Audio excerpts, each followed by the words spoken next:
Sebelum ceritanya dimulai, silahkan tulis di kolom komentar dari daerah mana saja teman-teman yang menonton cerita ini. Jangan lupa like dan subscribe agar channel ini bisa semakin berkembang dan bisa mempersembahkan cerita yang lebih menarik lagi. Aisyah menarik napas dalam-dalam, berusaha menyingkirkan perasaan cemas yang selalu menyelimutinya setiap kali menginjakan kaki di rumah mertuanya. Rumah itu megah, dengan ukiran kayu jati yang rumit dan halaman luas yang selalu terawat. Namun, di balik kemegahan itu, tersimpan atmosfer dingin yang tak pernah bisa ia terjemahkan menjadi kehangatan. Di tangannya, ia menggenggam erat tangan kecil Rizky, putranya yang berusia 5 tahun. Bocah itu tersenyum riang, matanya yang besar berbinar-binar melihat kolam ikan koi di halaman depan. Senyum polos itu adalah satu-satunya sumber kekuatannya. "Rizky, jangan lari-lari, sayang," bisik Aisyah lembut. Ia mengusap rambut putranya, merasakan tekstur halusnya. Rizky adalah dunianya, segalanya baginya. Sejak lahir, Rizky didiagnosis dengan kondisi khusus yang membuatnya membutuhkan perhatian ekstra. Namun, bagi Aisyah, ia adalah keajaiban terindah.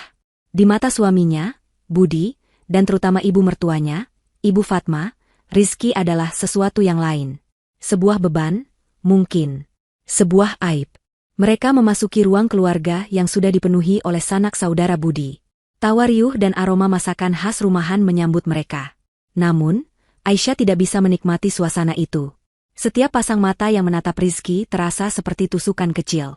Beberapa menatap kasihan, yang lain menatap dengan rasa ingin tahu yang terlalu jelas. Aisyah berusaha mengabaikannya, terus tersenyum, dan mencari tempat duduk. Ibu Fatma, sang nyonya rumah, duduk di kursi singgasana di tengah ruangan, dikelilingi oleh para menantu dan cucu-cucunya. Wanita parubaya itu masih terlihat sangat anggun, dengan sanggul yang rapi dan kebaya sutra mahal. Raut wajahnya kaku, bibirnya tipis. Ia menatap Aisyah dan Rizky dengan pandangan yang tak terbaca, namun Aisyah tahu apa artinya. Itu adalah tatapan yang sama yang selalu ia berikan sejak hari pertama Aisyah menjadi menantunya, sebuah campuran antara ketidaksetujuan dan kekecewaan. Budi, suaminya, menyambutnya dengan senyum kecil yang dipaksakan.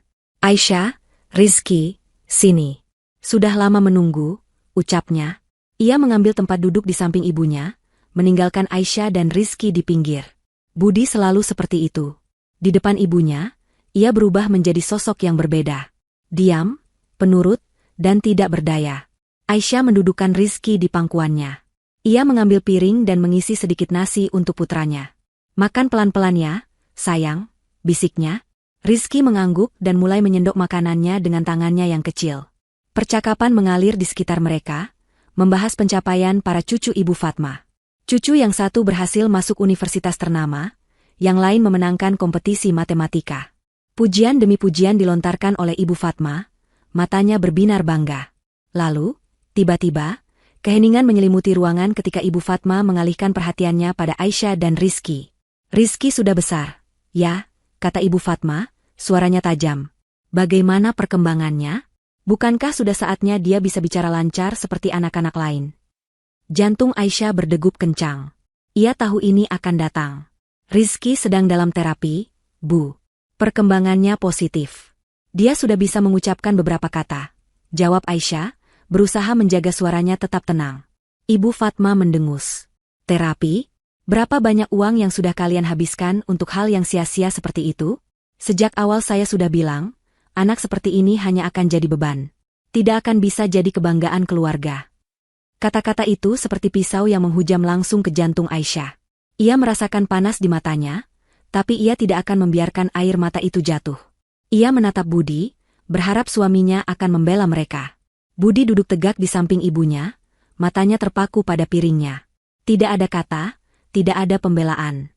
Ia hanya diam, membiarkan ibunya meremukan hati Aisyah. Seorang bibi mencoba mencairkan suasana. "Ah, Ibu Fatma ini, semua anak punya kelebihan masing-masing kok." Namun, Ibu Fatma tidak peduli. Ia sudah terlanjur melancarkan serangannya. Kelebihan apa? Menghabiskan uang? Seharusnya Budi bisa lebih fokus pada karirnya, bukan memikirkan anak yang tidak jelas masa depannya. Kenapa dulu tidak minta diperiksa dulu? Atau setidaknya, mencari istri yang bisa melahirkan keturunan yang normal. Ruangan mendadak hening. Hinaan itu sudah tidak lagi terselubung. Ibu Fatma menuduh Aisyah sebagai penyebab aib ini, bahkan meragukan kelayakannya sebagai seorang istri dan ibu. Hati Aisyah hancur berkeping-keping. Pandangannya beralih pada Rizky, yang masih asyik dengan makanannya, tidak menyadari betapa buruknya kata-kata yang diucapkan neneknya. Hati Aisyah sakit bukan untuk dirinya sendiri, melainkan untuk Rizky. Anaknya yang polos dan tak bersalah, dihina sedemikian rupa. Aisyah menatap Budi lagi, kali ini dengan mata memohon. Budi mengangkat kepalanya sebentar, menatapnya, lalu dengan cepat mengalihkan pandangannya lagi. Pandangan itu adalah pengkhianatan paling dalam. Pandangan itu mengatakan, aku tidak akan berani membela kalian. Kalian sendirian. Air mata yang sudah ia tahan akhirnya menetes. Perlahan, satu persatu, jatuh membasahi pipinya. Aisyah merasakan amarah yang membara, tapi amarah itu tersaingi oleh rasa sakit yang luar biasa. Ia merasa dikhianati oleh pria yang pernah ia cintai, pria yang berjanji akan menjaganya dan anak-anak mereka. Dengan tangan gemetar, Aisyah meletakkan piringnya. Ia memeluk Rizky erat-erat.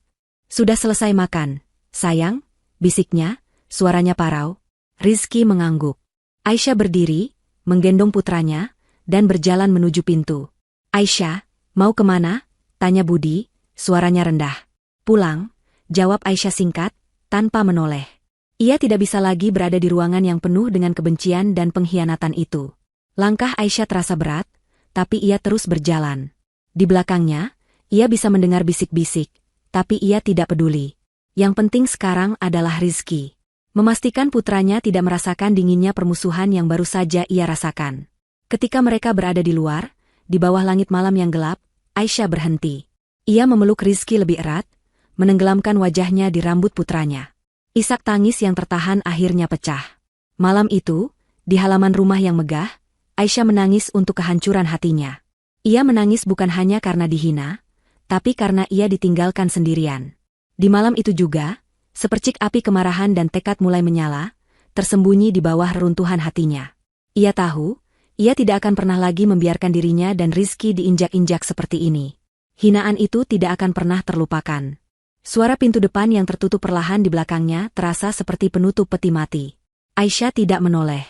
Ia hanya terus berjalan ke arah kamar mereka, menggendong Rizky yang sudah tertidur lelap di pelukannya. Tangisnya sudah mereda menjadi isak pilu, tapi air mata tak berhenti mengalir, membasahi ujung rambut Rizky. Ketika ia membaringkan putranya di ranjang, ia menatap wajah polos itu. Rizky adalah sumber kebahagiaannya, dan kini, juga sumber kesakitannya. Hinaan Ibu Fatma begitu kejam, tapi yang lebih menyayat hati adalah kebisuan Budi. Kebisuan itu mengukir luka yang lebih dalam dari semua kata-kata yang pernah dilontarkan mertuanya. Malam itu, Aisyah tidak bisa tidur. Ia duduk di sisi ranjang, menatap Rizky. Pertanyaan demi pertanyaan berkelebatan di benaknya. Mengapa ia harus menerima perlakuan seperti ini? Apa salahnya mencintai putranya sendiri? Mengapa Budi, suaminya, memilih untuk melindungi ibunya daripada melindungi istri dan anaknya? Pengkhianatan itu terasa begitu nyata, begitu menusuk. Ia teringat janji-janji manis Budi saat mereka menikah, janji untuk selalu ada, janji untuk menjadi pelindungnya. Semua janji itu terasa hampa, sekadar kata-kata yang menguap tak berbekas. Pagi tiba, namun matahari terasa enggan menyinari hari-harinya. Aisyah bangun dengan mata sembab dan kepala berat. Ia mendapati Budi sudah di dapur, membuat kopi. Suasana di antara mereka terasa tegang, dingin, dan penuh jarak. Budi mencoba memulai percakapan. Aisyah, soal semalam. Tidak usah dibahas, potong Aisyah cepat, suaranya serak. Ia tidak ingin mendengar pembelaan, ia tidak ingin mendengar alasan. Alasan apapun tidak akan bisa menghapus rasa sakitnya. Budi menghela napas. Kamu tahu kan ibu memang begitu? Dia tidak bermaksud jahat. Kalimat itu membuat amarah yang selama ini ia tahan, mendidih. Tidak bermaksud jahat? Budi, dia menghina anak kita di depan semua orang. Dan kamu hanya diam. Bagaimana bisa kamu bilang itu tidak jahat? Budi diam, menunduk. Itulah jawabannya. Kebisuan itu kembali, lagi-lagi mengonfirmasi bahwa ia tidak akan pernah berdiri di sisinya. Aisyah menoleh, matanya berkaca-kaca. Apakah bagimu kami tidak berharga? Apakah Ibu Fatma selalu lebih penting daripada kami, daripada Rizky? Budi tidak menjawab. Ia hanya terus menunduk. Selama beberapa hari berikutnya, Aisyah hidup dalam kabut kesedihan. Ia menjalani hari-hari seperti robot. Menyiapkan sarapan, mengantar Rizky ke terapi, mencoba tersenyum di depan putranya. Tapi di malam hari, ketika Rizky sudah tidur, ia akan menangis. Tangisan itu bukan lagi tangisan sedih, melainkan tangisan putus asa. Ia merasa terjebak. Ia mencintai Rizky, tapi ia merasa terlalu lelah untuk melawan dunia sendirian. Dunia yang dipimpin oleh Ibu Fatma dan didukung oleh kebisuan suaminya. Pernah suatu malam, ia bertanya pada dirinya sendiri, apa yang harus kulakukan? Jawabannya terasa begitu berat. Haruskah ia terus bertahan dalam pernikahan yang hancur ini? Haruskah ia terus membiarkan dirinya dan Rizky diinjak-injak? Pikirannya buntu. Namun, seperti yang sering terjadi, dari dasar jurang keputusasaan, percikan api kecil mulai menyala.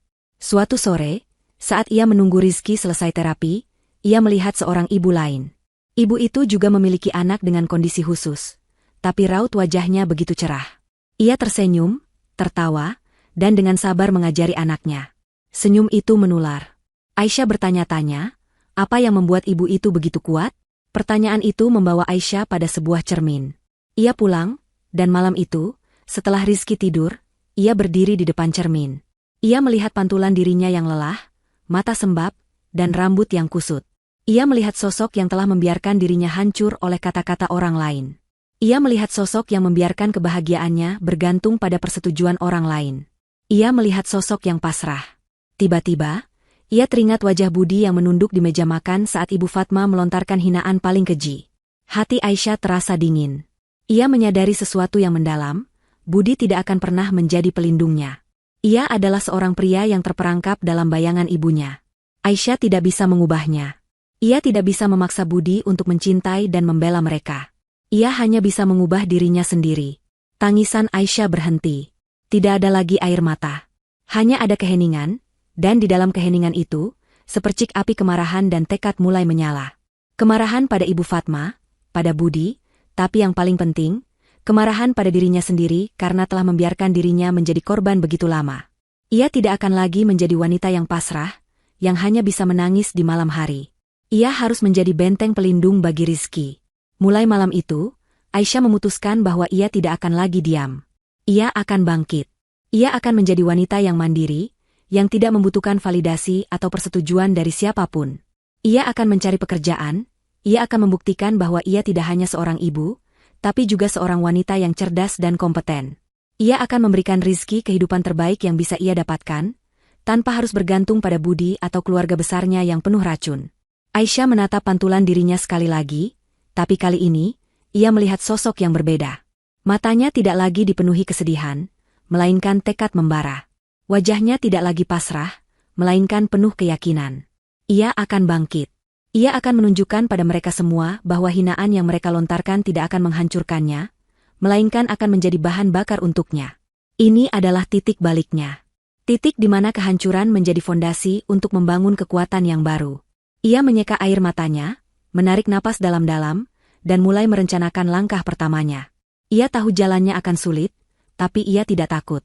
Ia telah kehilangan segalanya, dan dari kehampaan itu, ia akan menemukan kekuatan untuk memulainya kembali. Setelah malam yang penuh dengan air mata dan tekad, pagi harinya, Aisyah bangun dengan perasaan yang berbeda. Kesedihan tidak sepenuhnya hilang, tapi kini ia diselimuti oleh selubung tekad yang kuat. Ia mengambil komputer Jinjing Budi, suaminya yang masih lebih banyak diam daripada bicara, dan membukanya. Halaman depan adalah email-email pekerjaan. Sudah bertahun-tahun Aisyah tidak pernah memikirkan karir.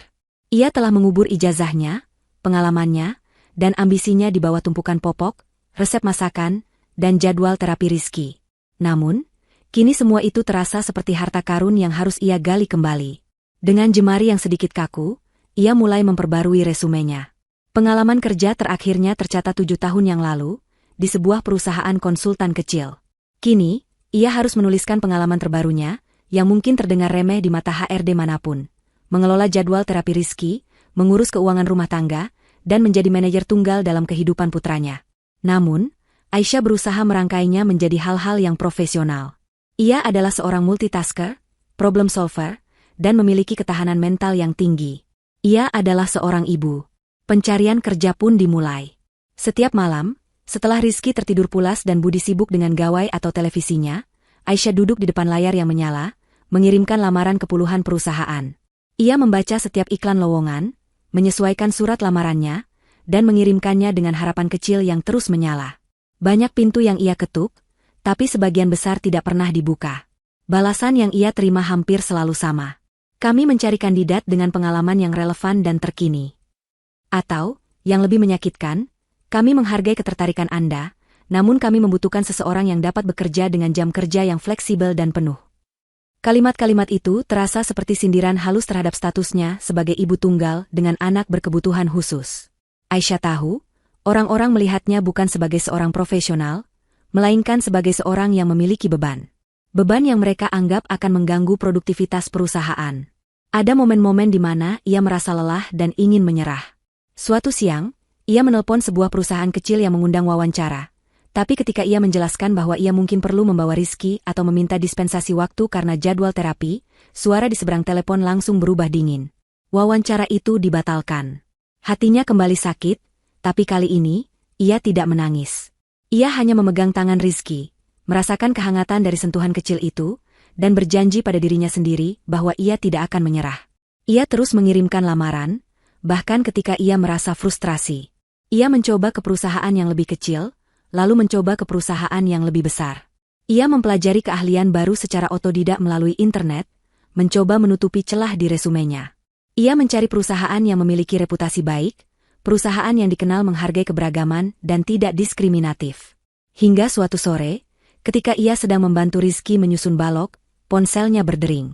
Nomor tidak dikenal. Awalnya ia ragu, tapi ia akhirnya mengangkat telepon itu. "Halo, dengan Ibu Aisyah?" Suara wanita yang ramah terdengar dari seberang. "Iya, saya sendiri." "Perkenalkan, saya Indah, dari bagian HRD, Cahaya Utama Group. Kami menerima lamaran Anda untuk posisi manajer proyek. Berdasarkan kualifikasi Anda, kami tertarik untuk mengundang Anda untuk wawancara. Apakah Ibu bersedia?" Jantung Aisyah berdebar kencang. Ia nyaris tidak percaya. Cahaya Utama Group adalah salah satu perusahaan properti terbesar di kota itu. Aisyah hanya mengirimkan lamaran ke sana karena iseng, menganggap itu adalah mimpi yang terlalu jauh. Ia bahkan tidak terlalu yakin apakah surat lamarannya akan sampai ke tangan yang tepat. "Tentu, saya bersedia," jawab Aisyah, suaranya tercekat menahan haru. "Terima kasih banyak." Setelah menutup telepon, Aisyah memeluk Rizky erat-erat. Air matanya kembali mengalir, tapi kali ini bukan karena kesedihan. Itu adalah air mata kelegaan, air mata harapan. Ada satu pintu yang terbuka. Dan pintu itu, ia tahu, akan menjadi awal dari segalanya. Keesokan harinya, Aisyah mulai mempersiapkan diri. Ia tahu wawancara di perusahaan besar akan sangat ketat. Ia membeli baju kerja yang rapi dengan uang tabungannya yang tersisa. Ia mempelajari profil perusahaan, membaca berita-berita tentang kesuksesan mereka. Ia juga mencari tahu tentang CEO-nya. Nama itu muncul di setiap artikel. Pak Dirga. Seorang pria muda, karismatik, dan dikenal sebagai pemimpin yang visioner. Wajahnya terpampang di majalah-majalah bisnis, menunjukkan kepercayaan diri dan kecerdasan yang luar biasa. Masalah terbesar adalah Rizky. Budi, seperti biasa, menolak untuk bertanggung jawab. "Aku sibuk," katanya dingin. Aisyah tidak terkejut. Ia tidak lagi mengharapkan apa-apa darinya. Ia mencoba menelepon beberapa temannya, namun mereka semua juga sibuk. Akhirnya, dengan berat hati, ia meminta bantuan tetangga dekatnya, seorang ibu parubaya yang baik hati. Ibu itu bersedia menjaga Rizky selama beberapa jam. Hati Aisyah terenyuh. Di tengah semua kesepian dan penolakan, masih ada kebaikan yang tersisa. Hari wawancara tiba. Aisyah memakai kemeja putih dan rok hitamnya yang baru, rambutnya diikat rapi. Ia menatap pantulan dirinya di cermin, mencoba memupuk kepercayaan diri. Perjalanan ke gedung perkantoran, Cahaya Utama Group, terasa seperti perjalanan ke dunia lain. Jalanan yang macet, gedung-gedung pencakar langit, dan orang-orang berpakaian rapi yang berjalan tergesa-gesa. Semua itu adalah dunia yang ia tinggalkan bertahun-tahun yang lalu. Ketika ia melangkah masuk ke lobi yang mewah, ia merasakan gemetar di lututnya. Tapi ia ingat janji yang ia buat pada dirinya sendiri. Ia tidak akan menyerah. Ia akan berjuang untuk dirinya dan untuk Rizky. Ia akan menunjukkan pada mereka, pada Budi, pada Ibu Fatma, dan pada dunia, bahwa seorang ibu dengan seorang anak berkebutuhan khusus bukanlah beban. Mereka adalah kekuatan. Dengan langkah mantap, ia berjalan menuju meja resepsionis, siap untuk menghadapi babak baru dalam hidupnya, babak yang penuh dengan sebuah harapan baru. Aisyah melangkah masuk ke ruang wawancara, hatinya berdebar tak karuan. Ruangan itu didominasi oleh kaca, memberikan pemandangan kota yang menakjubkan di bawahnya. Duduk di balik meja panjang adalah 3 orang, namun matanya langsung tertuju pada satu sosok. Seorang pria muda dengan sorot mata tajam namun ramah, yang tak lain adalah Pak Dirga, sang CEO. Ia adalah pria yang wajahnya sering ia lihat di majalah bisnis. Ia terlihat lebih muda dan lebih karismatik dari foto-foto yang pernah ia lihat. Di sampingnya, duduk manajer HRD yang tersenyum hangat, Ibu Indah, dan seorang manajer operasional yang berwajah serius. Wawancara dimulai. Pertanyaan-pertanyaan yang mereka ajukan jauh dari kata mudah. Mereka menguji pengetahuannya tentang industri properti, menantang logikanya dengan studi kasus yang kompleks, dan menggali pengalamannya di masa lalu. Aisyah menjawab dengan jujur, mengandalkan ingatan lama dan riset singkat yang ia lakukan. Ia tidak berusaha menyembunyikan masa lalunya sebagai ibu rumah tangga. Ketika Pak Dirga menanyakan tentang jeda karirnya, Aisyah menjawab dengan tenang. Selama 7 tahun terakhir, prioritas utama saya adalah merawat putra saya yang berkebutuhan khusus. Pekerjaan itu mengajarkan saya banyak hal, Pak. Ketahanan, kesabaran, dan kemampuan untuk memecahkan masalah di bawah tekanan. Saya percaya, pengalaman ini justru membuat saya menjadi manajer proyek yang lebih baik. Saya tahu cara mengelola sumber daya yang terbatas dan mencapai hasil yang maksimal. Jelasnya, menatap lurus ke mata Pak Dirga. Pak Dirga tidak membalas dengan keraguan, melainkan sebuah senyum tipis. Sebuah perspektif yang menarik, Ibu Aisyah, ucapnya, menyandarkan punggung ke kursinya. Dan bagaimana dengan fleksibilitas waktu? Kami tahu pekerjaan manajer proyek bisa sangat menuntut. Aisyah tidak gentar. Ini adalah pertanyaan yang paling ia takuti, tapi juga yang paling ia persiapkan. Saya akan memastikan pekerjaan saya tidak pernah terganggu. Saya punya sistem pendukung dan saya sangat terorganisir. Saya tidak akan membiarkan tanggung jawab saya di rumah mempengaruhi kinerja saya di kantor. Jawabnya dengan penuh keyakinan. Ia tidak lagi memohon. Ia berbicara dengan martabat. Wawancara berlanjut selama hampir 1 jam. Setelah semua pertanyaan terjawab, Pak Dirga mengangguk. Terima kasih atas kehadiran Ibu Aisyah. Kami akan menghubungi Anda secepatnya. Aisyah berjalan keluar dari ruangan itu dengan perasaan campur aduk antara lelah, bangga, dan sedikit cemas. Ia telah berjuang semaksimal mungkin, dan kini hasilnya berada di tangan takdir. Ia kembali ke rumah, kembali ke rutinitas, seolah tidak terjadi apa-apa. Budi bahkan tidak bertanya bagaimana wawancaranya. Kebisuan itu, yang dulu melukainya, kini tidak lagi terasa begitu menyakitkan. Kebisuan itu terasa seperti kehampaan, seolah Budi tidak pernah ada. 2 hari kemudian, ponsel Aisyah berdering. Nomor yang sama seperti sebelumnya. Jantungnya berdebar kencang, kali ini dengan harapan yang lebih besar. Selamat, Ibu Aisyah, suara Ibu Indah terdengar ceria dari seberang. Kami sangat terkesan dengan jawaban dan semangat Anda.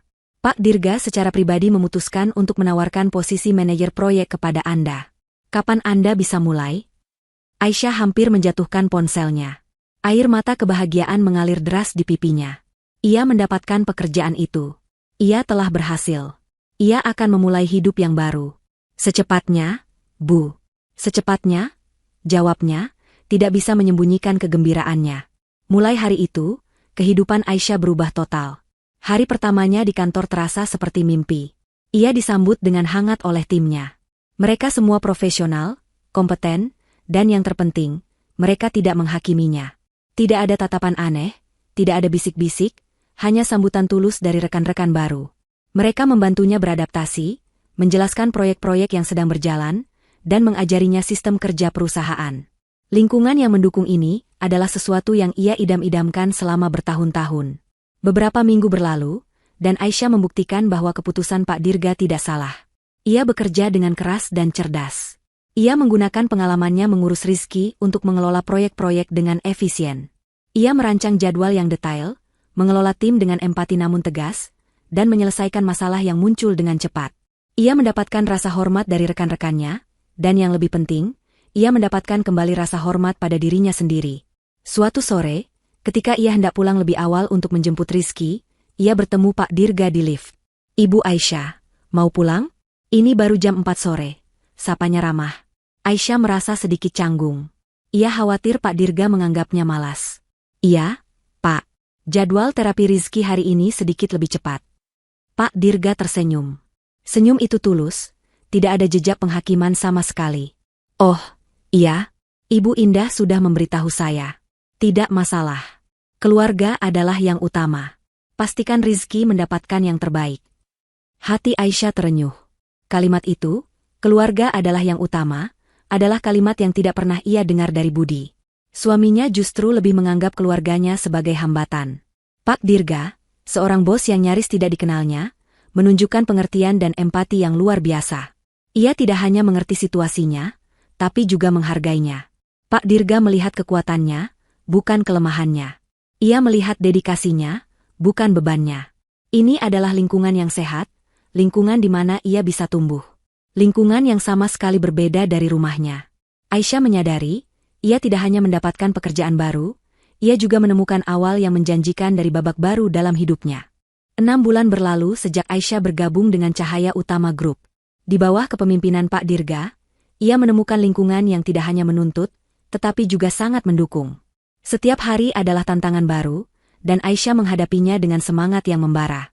Ia memimpin proyek pembangunan perumahan mewah di pinggir kota, sebuah tugas yang rumit dan penuh tekanan. Namun, pengalaman mengelola hidup Rizky telah melatihnya untuk menjadi pemimpin yang sabar, detail, dan solutif. Ia bekerja keras, seringkali menjadi orang terakhir yang meninggalkan kantor. Dedikasinya tidak luput dari perhatian rekan-rekan kerjanya, dan yang paling penting, tidak luput dari perhatian Pak Dirga. Kerja sama mereka semakin intensif. Rapat proyek sering berlanjut hingga larut malam, hanya tersisa Aisyah dan Pak Dirga di ruang rapat.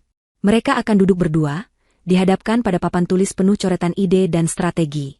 Pak Dirga, dengan kecerdasannya yang cepat, seringkali memuji ide-ide inovatif Aisyah.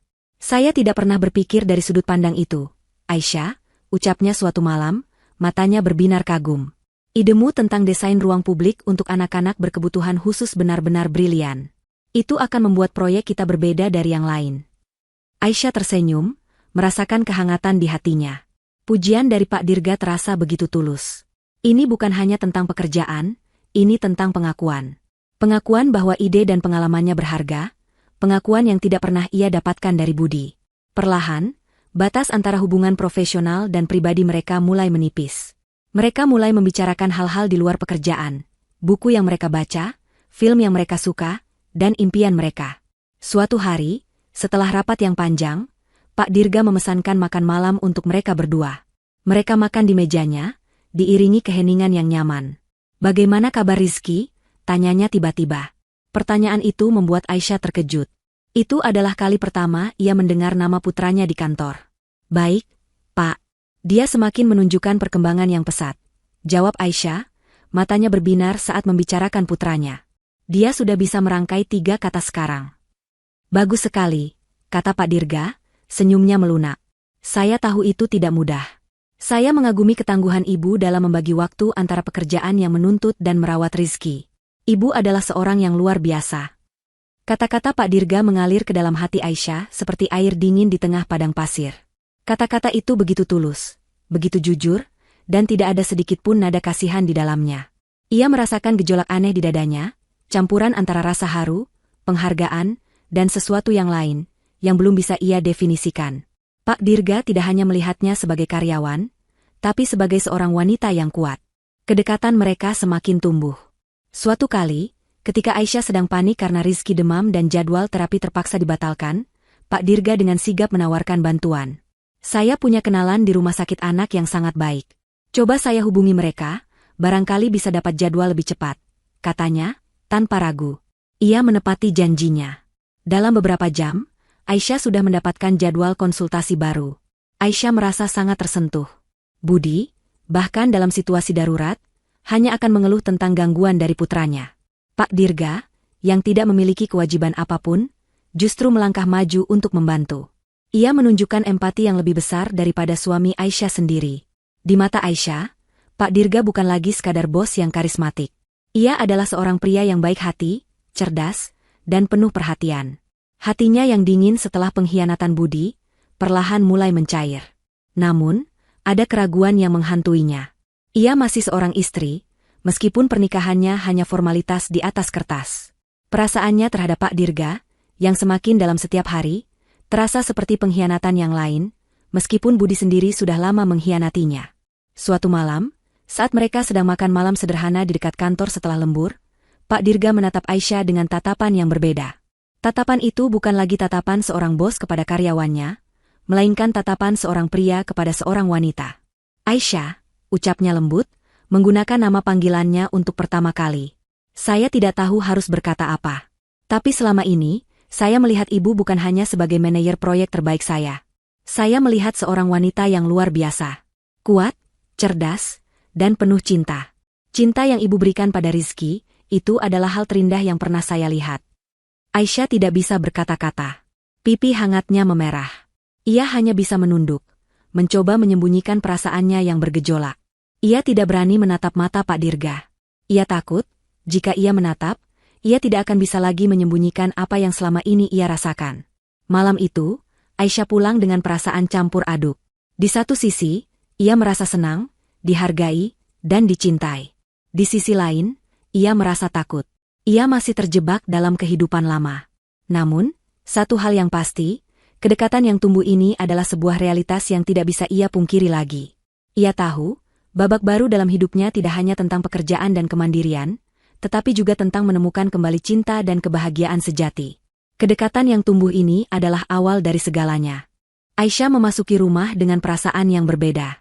Ini adalah rumah yang ia tinggali selama bertahun-tahun, tempat ia merawat Rizky, tempat ia menumpahkan air mata kesedihan dan keputusasaan. Namun, sekarang, ia memasukinya dengan langkah yang mantap, bukan lagi sebagai seorang istri yang takut, melainkan sebagai wanita yang berdaulat atas hidupnya sendiri.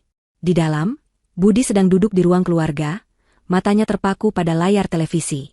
Ia tidak menyadari aura perubahan yang menyelimuti Aisyah. Aisyah meletakkan tasnya, duduk di hadapan Budi, dan mematikan televisi. Keheningan yang tiba-tiba membuat Budi terkejut. Ada apa, Aisyah? Tanyanya, nada suaranya sedikit kesal karena acara favoritnya terpotong. Ada yang harus kita bicarakan, Budi, kata Aisyah, suaranya tenang dan jelas. Ia tidak membiarkan emosinya menguasai dirinya. Semua kata-kata ini sudah ia tata rapi di dalam benaknya. Budi mengangguk malas. Bicara saja. Aku mendengarkan. Aisyah mengambil napas dalam-dalam. Aku ingin kita bercerai. Kalimat itu meluncur dari bibirnya dengan mudah, tapi efeknya luar biasa. Budi, yang tadinya santai, langsung duduk tegak. Apa? Kamu bilang apa barusan? Tanyanya, tidak percaya. Aku ingin kita bercerai. Aku tidak bisa lagi melanjutkan pernikahan ini. Raut wajah Budi berubah dari terkejut menjadi meremehkan. Kamu ini kenapa, sih? Gara-gara insiden di rumah ibu waktu itu? Aisyah, kamu terlalu drama. Hal seperti itu biasa terjadi. Aisyah menggeleng pelan. Ini bukan hanya soal insiden itu, Budi. Itu hanya puncak dari gunung es. Ini tentang kamu. Tentang ketidakpedulianmu, tentang kebisuanmu, tentang pengkhianatanmu. Matanya menatap lurus ke mata Budi, memaksa suaminya untuk tidak lagi menunduk. Kamu tidak pernah berdiri di sisi kami. Kamu tidak pernah menganggap Rizky sebagai anakmu, melainkan sebagai beban. Aku sudah terlalu lama hidup dalam bayangan kehampaanmu. Budi tertawa hampa. Tawa itu terdengar sinis. Aisyah, kamu lupa siapa yang memberimu makan selama ini? Siapa yang membiayai semua terapi Rizky? Kamu kira kamu bisa hidup tanpa aku? Tanpa keluarga kami? Budi mencoba menggunakan taktiknya yang biasa, yaitu membuat Aisyah merasa tidak berdaya. Kamu tidak akan bisa mandiri. Jangan bermimpi. Justru kata-kata itulah yang menguatkan Aisyah. Aku sudah mandiri, Budi. Aku punya pekerjaan. Aku bisa menghidupi diriku dan Rizky. Aku tidak butuh apa-apa lagi dari kamu. Mendengar kata pekerjaan, Budi terdiam. Ia menatap Aisyah dari ujung kepala hingga ujung kaki, seolah baru pertama kali melihatnya. Pekerjaan? Pekerjaan apa? Kamu pikir dengan ijazah lama itu ada yang mau mempekerjakanmu? Aku sudah bekerja, Budi, di Cahaya Utama Group. Sebagai manajer proyek, jawab Aisyah, suaranya penuh percaya diri. Budi tertegun. Ia tahu betul reputasi perusahaan itu. Kamu pasti bohong. Saat itulah ponsel Budi berdering. Itu adalah Ibu Fatma. Budi menjawab dengan suara tercekat, lalu seketika itu juga suaranya berubah panik. Ibu, Aisyah mau bercerai. Dia bilang dia dapat pekerjaan. Ia mematikan telepon. Tidak lama kemudian, suara klakson mobil terdengar dari depan rumah. Ibu Fatma tiba dengan wajah penuh amarah. Ia masuk ke dalam, tidak memedulikan salam Aisyah. Matanya langsung menatap tajam ke arah menantunya. Aisyah, apa-apaan ini? Kamu menghasut Budi, ya? Kamu merusak rumah tangga anak saya? Teriaknya, suaranya bergetar. Ibu, saya ingin bercerai, ulang Aisyah dengan tenang. Ibu Fatma tertawa sinis. Bercerai? Kamu pikir siapa kamu? Seorang janda dengan anak seperti Rizky tidak akan laku.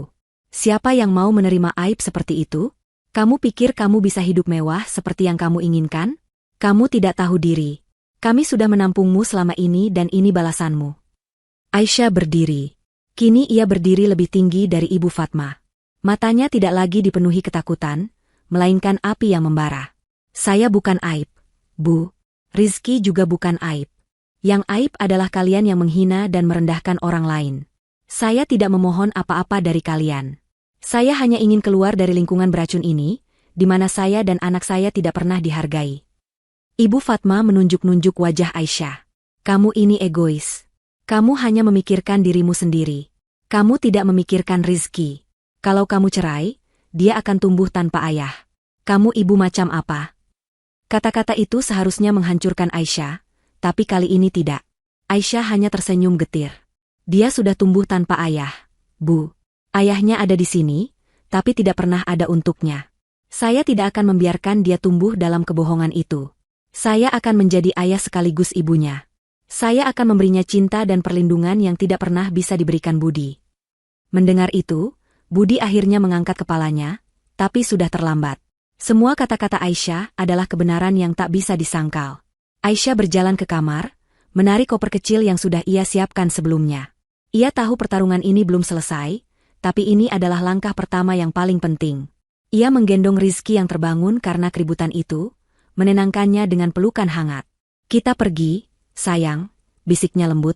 Ketika Aisyah berjalan keluar dari pintu rumah itu, meninggalkan Budi dan Ibu Fatma yang berdiri terpaku dalam keheningan, ia tidak menoleh lagi. Perpisahan ini adalah perpisahan yang tegas. Ia tidak hanya berpisah dari Budi, tapi juga dari masa lalunya yang penuh penderitaan. Di belakangnya, Budi dan Ibu Fatma hanya bisa menyaksikan kepergiannya, shock, dan meremehkan. Mereka masih belum menyadari. Mereka baru saja melepaskan bukan hanya seorang menantu, tapi juga bom waktu yang akan segera meledak, menghancurkan segalanya yang mereka banggakan.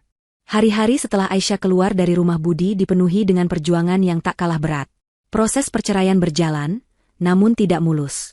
Budi dan Ibu Fatma tidak mau begitu saja melepaskan Aisyah. Apalagi setelah tahu ia mendapatkan pekerjaan di perusahaan ternama. Mereka melihat perceraian ini sebagai ancaman, tidak hanya terhadap status sosial mereka, tapi juga terhadap kontrol mereka atas Aisyah. Mereka melancarkan serangan bertubi-tubi.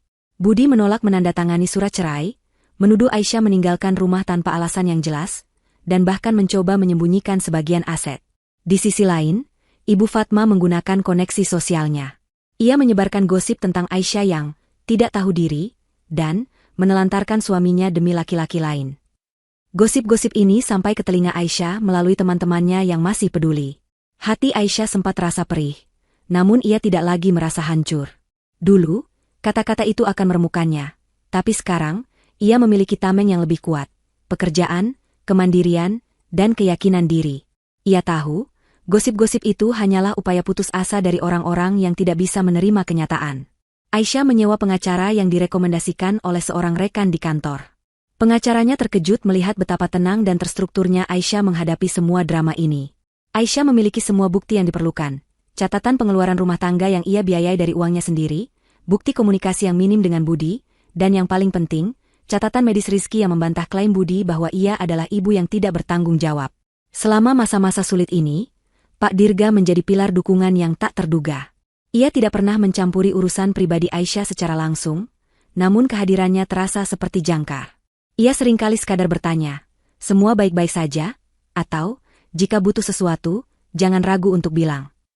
Satu kali, ketika Aisyah harus pergi ke pengadilan, ia bahkan menawarkan untuk mengatur jadwal kerja yang lebih fleksibel. Dukungan emosional yang tulus dan tidak menuntut ini, adalah kekuatan yang Aisyah butuhkan untuk melewati badai.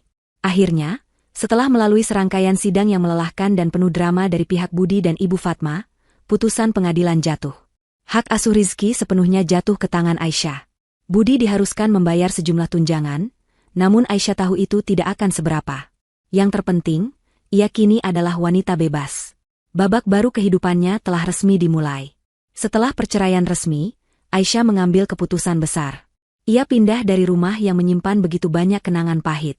Dengan gaji pertamanya dan sebagian tabungan yang ia miliki, ia menyewa sebuah apartemen kecil namun nyaman. Apartemen itu tidak semewah rumah Budi, tapi di sanalah ia dan Rizky menemukan ketenangan. Aisyah mendekorasi setiap sudut ruangan sesuai keinginannya, menciptakan rumah yang penuh cinta dan tawa. Kehidupan Rizky pun berubah drastis. Dengan gaji dan tunjangan yang ia dapatkan, Aisyah bisa mendaftarkan Rizky ke sebuah sekolah inklusif yang memiliki program terapi khusus yang lebih baik. Rizky tumbuh pesat. Ia tidak lagi sering merasa cemas dan mulai bisa berkomunikasi dengan teman-temannya. Ia lebih bahagia. Setiap kali Aisyah melihat putranya tersenyum, ia tahu semua perjuangan dan rasa sakitnya selama ini sepadan. Bagi Aisyah sendiri, kehidupannya terasa jauh lebih ringan.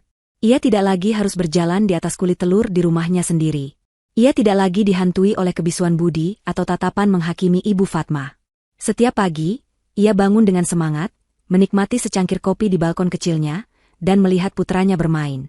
Ia mendapatkan kembali waktu untuk dirinya sendiri, untuk membaca buku, atau sekadar menikmati keheningan. Rasa damai ini adalah hal termahal yang tidak bisa dibeli dengan harta.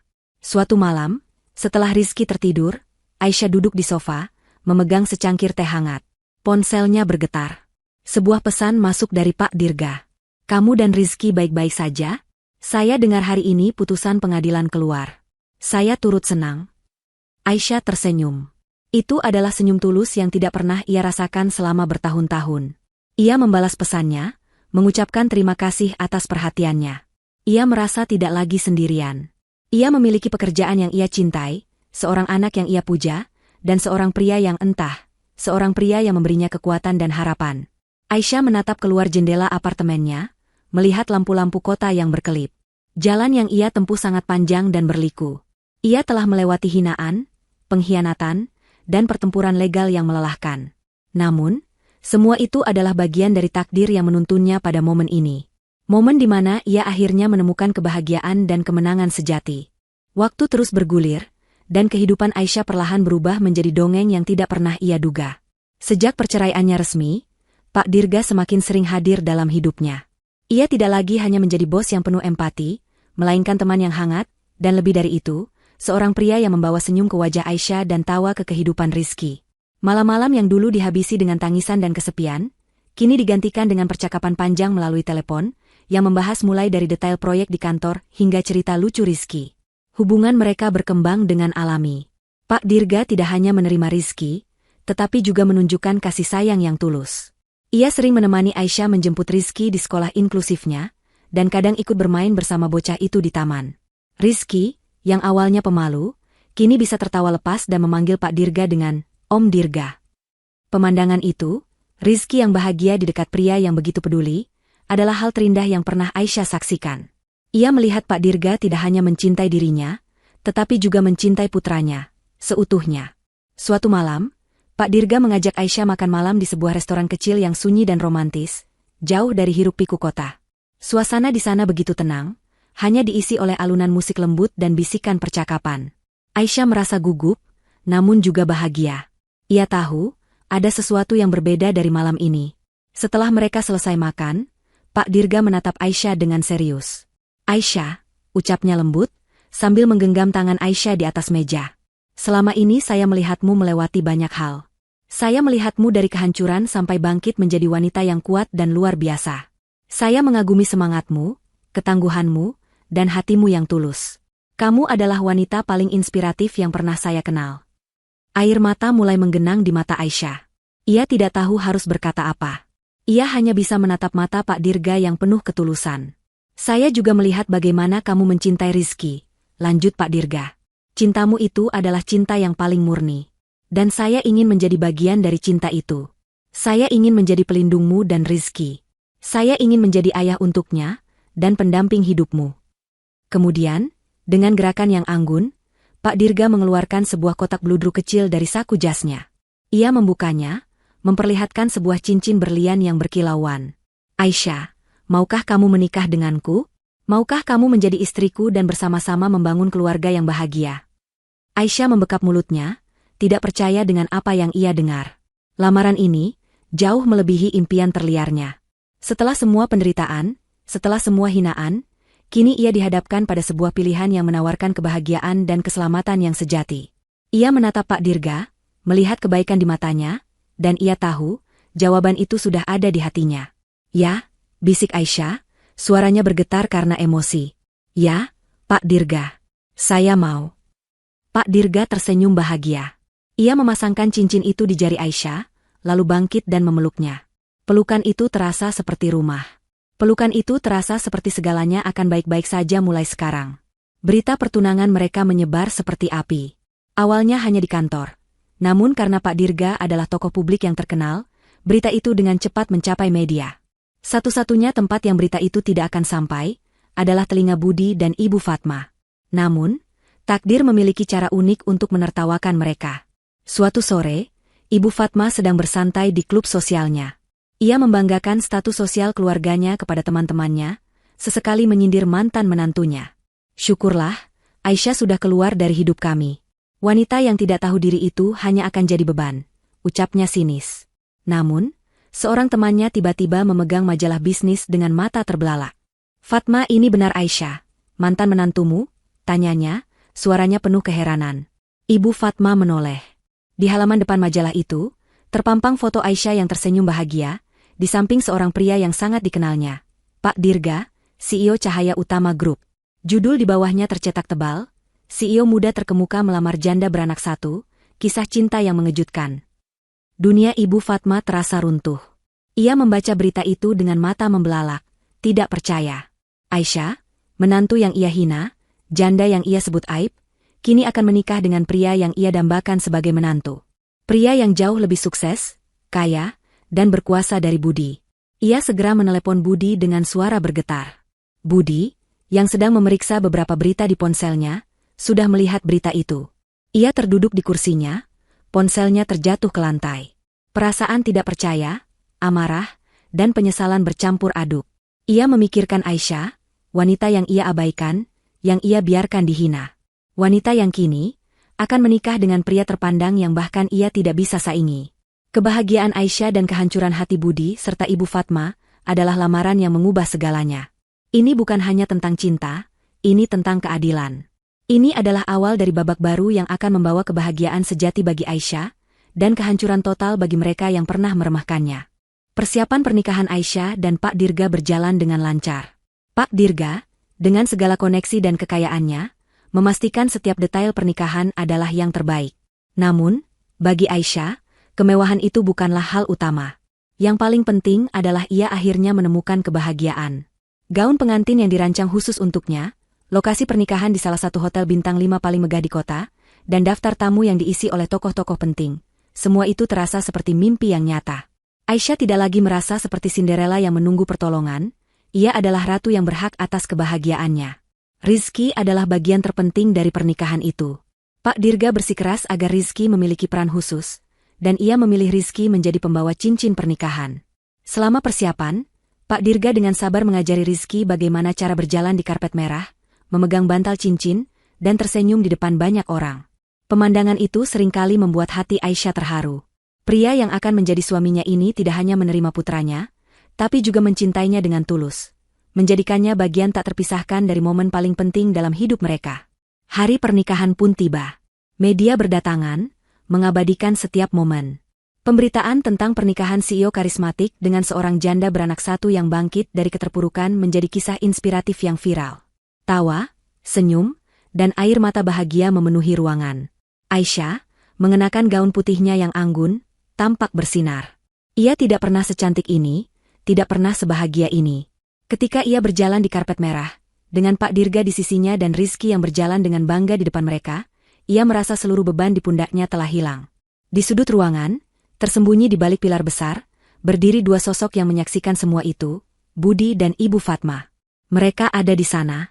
Undangan yang mereka terima hanyalah sebuah formalitas, sebuah tanda bahwa mereka secara sosial masih memiliki ikatan.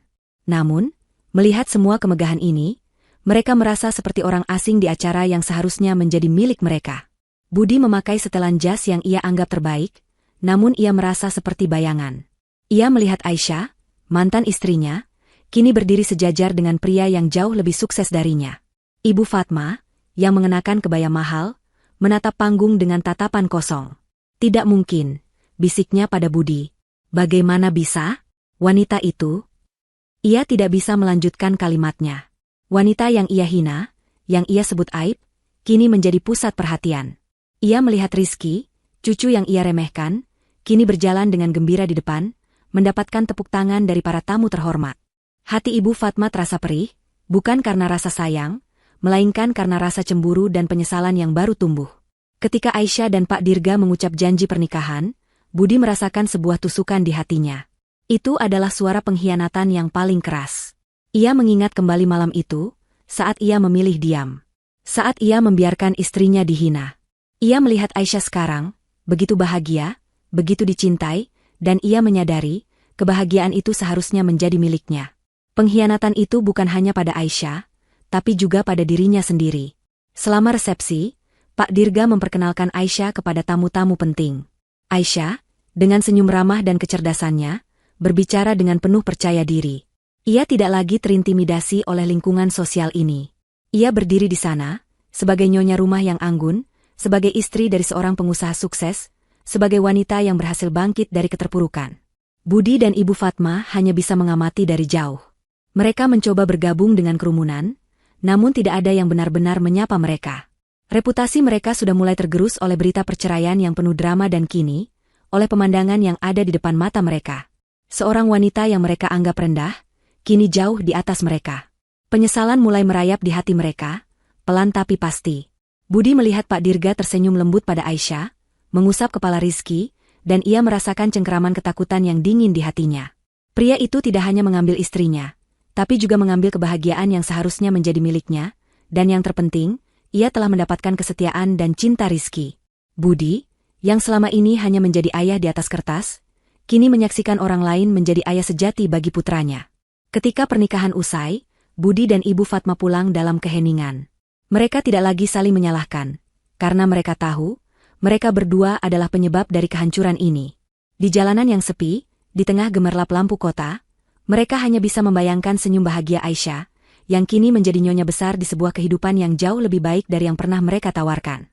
Pernikahan megah itu bukanlah akhir dari cerita, melainkan awal dari pembalasan yang sesungguhnya. Pernikahan yang megah dan penuh cinta itu adalah babak baru bagi Aisyah. Namun bagi Budi dan Ibu Fatma, itu adalah lonceng kematian yang berbunyi pelan. Aisyah, yang kini berstatus sebagai Nyonya Dirgantara, tidak hanya mendapatkan cincin pernikahan dan nama baru, ia juga mendapatkan kekuatan yang jauh lebih besar. Posisi barunya sebagai istri seorang CEO berpengaruh memberinya akses ke dunia yang tak pernah ia sentuh sebelumnya. Ia menjadi bagian dari lingkungan bisnis dan sosial elit yang sama, bahkan jauh lebih tinggi, dari lingkungan Budi dan Ibu Fatma. Namun, yang paling penting, ia kini memiliki kekuatan dan koneksi untuk membalas perlakuan kejam yang pernah mereka lakukan. Dimulainya pembalasan itu bukanlah dengan teriakan atau konfrontasi, melainkan dengan ketenangan dan kecerdasan. Aisyah tahu, balas dendam yang paling memuaskan bukanlah yang bersifat emosional, melainkan yang bersifat strategis, menusuk tepat di titik paling rapuh mereka, kehormatan dan kekayaan. Ia menggunakan kecerdasannya untuk mempelajari seluk-beluk perusahaan keluarga Budi, yang selama ini ia tahu dikelola dengan kurang profesional. Ia tidak perlu mencari jauh, karena berita-berita miring tentang bisnis mereka seringkali sampai ke telinga Pak Dirga dan rekan-rekannya. Aisyah memulai dengan cara yang paling halus. Dalam sebuah acara amal yang dihadiri oleh para pebisnis ternama, ia mendengar percakapan tentang proyek konstruksi fiktif yang melibatkan perusahaan Budi. Sambil berpura-pura tidak sengaja, ia mendekati seorang jurnalis investigasi yang terkenal. Saya pernah mendengar rumor tentang proyek X di perusahaan properti kecil, yang katanya memiliki masalah dalam audit keuangannya. Bisik Aisyah, seolah itu adalah gosip remeh yang ia dengar dari masa lalunya. Saya yakin orang yang kompeten seperti Anda akan tertarik untuk menyelidikinya. Jurnalis itu, yang tahu siapa Aisyah sekarang, tidak mengabaikan bisikan itu. Kata-kata dari istri seorang CEO berpengaruh bukanlah bisikan kosong. Itu adalah petunjuk berharga. Beberapa hari kemudian, sebuah artikel kecil muncul di salah satu surat kabar bisnis, menyoroti adanya anomali dalam laporan keuangan beberapa perusahaan kecil, termasuk perusahaan keluarga Budi. Ini adalah pukulan pertama, yang dilancarkan dengan begitu halus, sehingga tidak ada yang bisa menghubungkannya dengan Aisyah. Namun, pembalasan Aisyah tidak hanya berhenti di situ. Ia tahu, rasa sakit terbesar bagi Ibu Fatma adalah kehormatan dan status sosial. Dalam lingkaran sosial Ibu Fatma, Aisyah kini adalah sosok yang lebih dihormati dan disegani. Di setiap acara yang mereka hadiri, Aisyah dan Pak Dirga menjadi pusat perhatian. Mereka disambut dengan senyuman dan sapaan hormat. Sementara itu, Budi dan Ibu Fatma, yang juga sering hadir, seolah tidak terlihat. Orang-orang yang dulu menghormati mereka, kini memilih untuk mendekati Aisyah dan Pak Dirga. Ibu Fatma, dalam keputusasaan, mencoba kembali ke taktik lamanya, menyebarkan gosip. Kalian tahu, Aisyah itu dulu menantu saya. Dia wanita yang tidak tahu diri, katanya pada seorang teman di sebuah pertemuan arisan. Namun, bukannya mendapatkan simpati, Ibu Fatma justru mendapatkan tatapan aneh. Temannya itu, yang kini mengagumi Aisyah, membalas dengan dingin, "Bukankah ibu yang menghina cucu ibu sendiri?" Aisyah adalah wanita yang sangat kuat. Ia berhasil bangkit dan mendapatkan kebahagiaannya. Pukulan ini lebih menyakitkan dari pukulan bisnis. Ibu Fatma, sang ratu sosial, kini kehilangan mahkotanya. Reputasinya yang dulu dibangun di atas uang dan kesombongan, kini runtuh karena kebaikan hati dan kesuksesan mantan menantunya. Kata-kata yang ia gunakan untuk merendahkan Aisyah, kini menjadi bumerang yang menghantamnya. Sementara itu, Budi mulai merasakan kehancuran yang nyata. Beberapa proyek besar yang seharusnya ia dapatkan tiba-tiba dibatalkan. Beberapa investor yang sudah berjanji, tiba-tiba memutus kontak. Ia tidak tahu apa penyebabnya. Ia hanya bisa melihat bisnisnya merosot, reputasinya hancur, dan orang-orang mulai menjauh. Ia mencoba menghubungi klien-klien lamanya, namun tidak ada yang menjawab.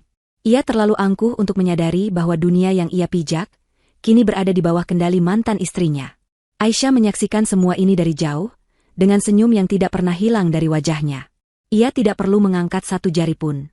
Ia hanya perlu memberikan sedikit petunjuk, dan roda takdir akan berputar dengan sendirinya. Ia tidak membenci mereka lagi. Yang ia rasakan hanyalah kepuasan. Kepuasan melihat keadilan ditegakkan, melihat orang-orang yang meremehkannya kini merasakan kehancuran yang setimpal.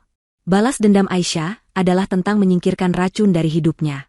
Racun itu tidak hanya Budi dan Ibu Fatma, tapi juga sistem yang memungkinkan orang-orang seperti mereka untuk berkuasa.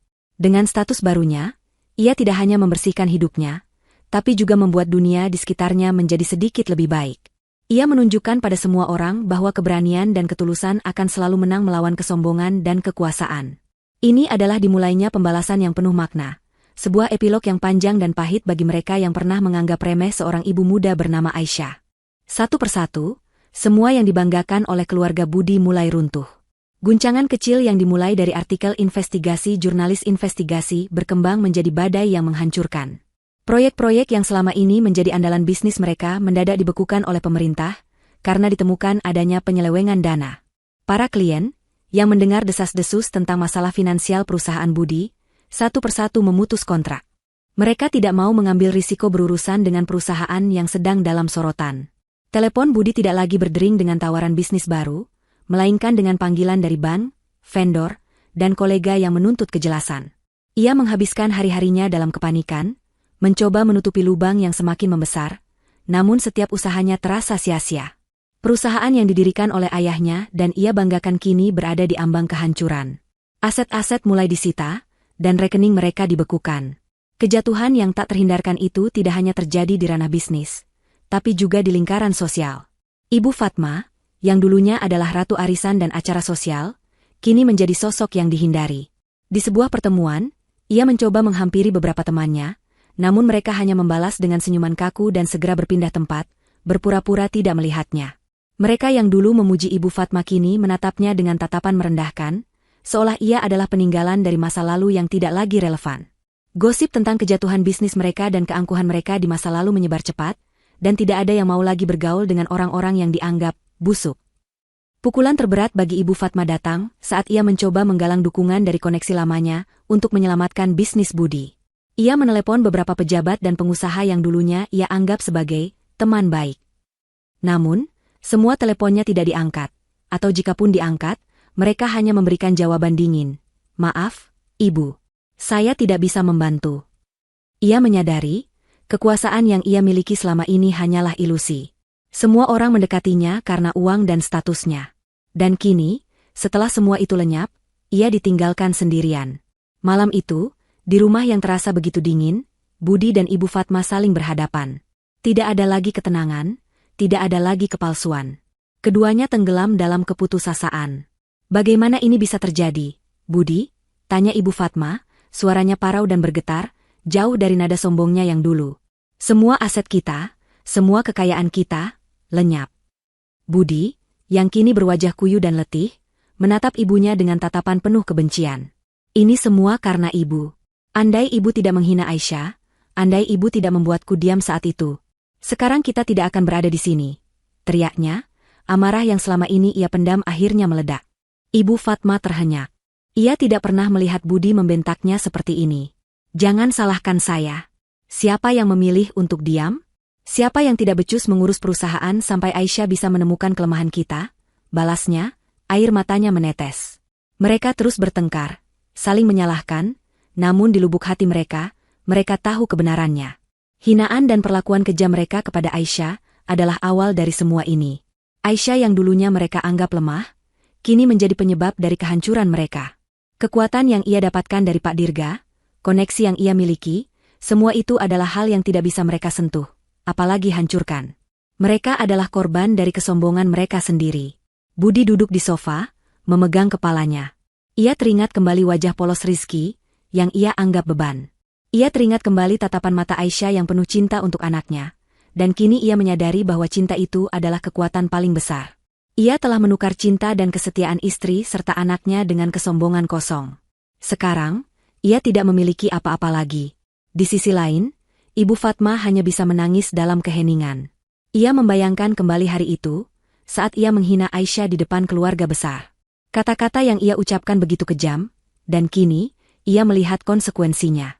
Hidupnya, kekayaannya, dan statusnya, semua lenyap. Ia merasakan pahitnya penyesalan yang tidak lagi berdaya. Mereka kini adalah orang yang terasing, tenggelam dalam kehancuran yang mereka ciptakan sendiri. Babak ini adalah puncak dari karma. Mereka yang dulu berkuasa, kini jatuh tak berdaya. Mereka yang dulu menghina, kini merasakan pahitnya kehinaan.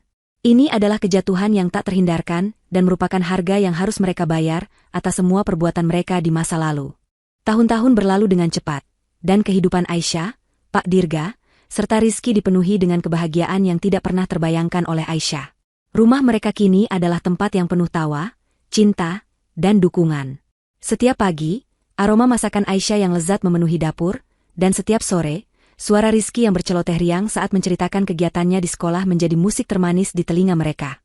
Aisyah kini tidak lagi harus berjalan di atas kulit telur. Ia adalah ratu di istananya sendiri, dihargai dan dicintai seutuhnya oleh suami dan putranya.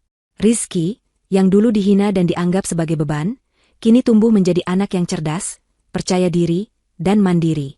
Dengan dukungan penuh dari Pak Dirga dan Aisyah, ia mendapatkan pendidikan dan terapi terbaik yang tersedia. Ia tidak hanya mahir dalam akademis, tetapi juga memiliki keterampilan sosial yang baik. Di sekolah, ia dikenal sebagai anak yang kreatif dan penuh ide. Suatu hari, ia membawa pulang sebuah piala dari kompetisi melukis. Pemandangan Rizky tersenyum bangga, memegang piala itu, adalah tamparan keras bagi semua kata-kata tajam yang pernah Ibu Fatma lontarkan. Pak Dirga memeluknya dengan hangat, mengucapkan selamat, dan memuji usahanya. Rizky benar-benar menemukan figur ayah sejati dalam diri Pak Dirga, seseorang yang melihat potensinya, bukan keterbatasannya. Bagi Aisyah, kebahagiaan ini terasa begitu nyata. Ia berhasil membuktikan bahwa hinaan tidak akan pernah bisa menghancurkannya. Hinaan itu justru menjadi api yang membakar semangatnya, menjadi bahan bakar untuk bangkit dan berjuang. Ia tidak lagi melihat masa lalunya sebagai luka, melainkan sebagai sebuah perjalanan yang membentuk dirinya. Ia berhasil sebagai seorang istri, sebagai seorang ibu, dan juga sebagai seorang wanita karir yang sukses. Di bawah bimbingan Pak Dirga, ia terus naik pangkat di perusahaan, membuktikan kecerdasan dan kompetensinya. Ia adalah sosok yang dihormati, baik di rumah maupun di kantor. Di sisi lain, kehidupan Budi dan Ibu Fatma tenggelam dalam kehancuran yang mereka ciptakan sendiri. Setelah semua aset mereka disita dan bisnis mereka bangkrut total, mereka kehilangan segalanya. Rumah megah mereka kini hanyalah kenangan. Mereka harus pindah ke sebuah kontrakan kecil di pinggir kota, hidup dalam kemiskinan dan isolasi sosial. Orang-orang yang dulu mereka anggap teman kini tidak lagi peduli. Mereka berdua hidup dalam keheningan, saling menyalahkan dan penuh penyesalan. Ibu Fatma, yang dulunya sangat bangga dengan status sosialnya, kini tidak lagi memiliki apa-apa. Ia hanya bisa mengenang masa lalunya yang gemilang, meratapi keangkuhan yang telah menghancurkan segalanya. Di setiap sudut jalan, ia merasa ada mata yang menatapnya dengan tatapan kasihan atau, yang lebih menyakitkan, tatapan merendahkan. Penyesalan yang paling dalam adalah saat ia melihat berita tentang kesuksesan Rizky dan kebahagiaan Aisyah di media. Ia menyadari, cucu yang ia remehkan, kini menjadi kebanggaan orang lain. Ia telah membuang permata demi gengsi yang kosong. Sementara itu, Budi hidup dalam kehampaan yang sempurna.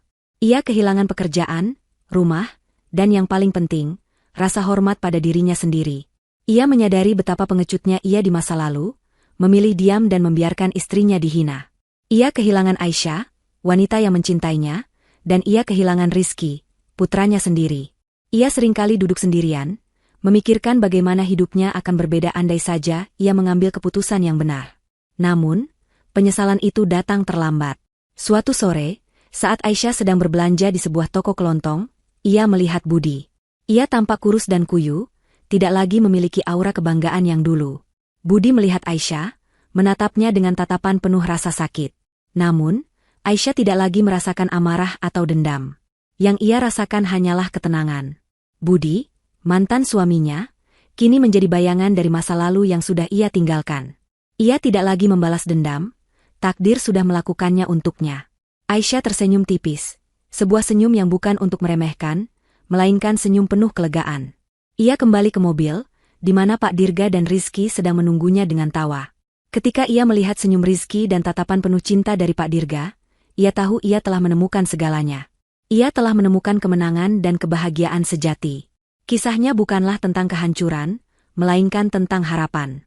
Kisahnya adalah bukti bahwa dari abu kehancuran, dapat tumbuh sayap-sayap baru yang kuat untuk terbang jauh lebih tinggi.